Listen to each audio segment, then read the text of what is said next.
So it's the end of class, we have one thing left to do, our Kapalbhati breathing. Now, this is usually the point in class where our mind starts to wander, we're thinking about dinner or what's next on the agenda, and we're not paying as good of attention as we should to Kapalbhati breathing. But there's a lot of good reasons why we need to pay super attention to your Kapalbhati breathing at the end. First of all, it's going to help cool you down. This exhale breath is going to help push out all the extra carbon dioxide from your system and bring in a ton of fresh oxygen. The benefits of Kapalbhati, it really helps to work your digestive system and also strengthen your abdominal muscles. So for Kapalbhati breathing, the idea is that we're using stomach in to push the air out. As you draw your stomach in, it pushes up on your diaphragm, which pushes the air out of your lungs. And then as you relax, your lungs are going to just automatically fill back up with air. Kapalbhati is different from regular breathing really in two ways. So instead of using the muscles of the chest and kind of the scaly muscles up into your neck, we're really focusing on using our abdominal muscles to control the flow of air.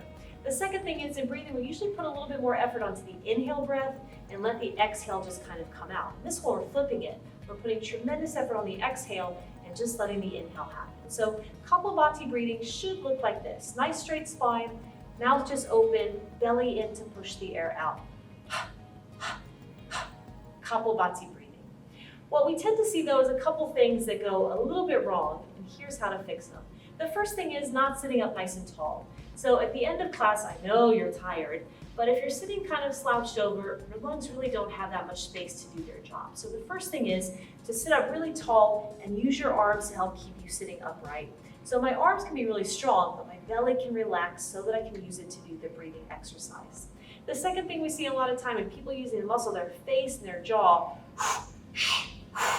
to push the air out and make a lot of noise. So the noise is really soft. It's just the sound of air coming out of your mouth, and you can really let the jaw muscles and your neck muscles just relax and let your abdominals do the work.